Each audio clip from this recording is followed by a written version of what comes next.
మరి గంగనాడి వరాలు ఇలా ఉండని గనక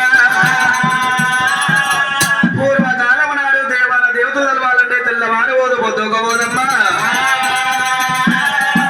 అలనాడు దేవాన దేవతల కష్ట సుఖాలు నాడు కథశాస్త్రం చెప్పబడుతున్నది.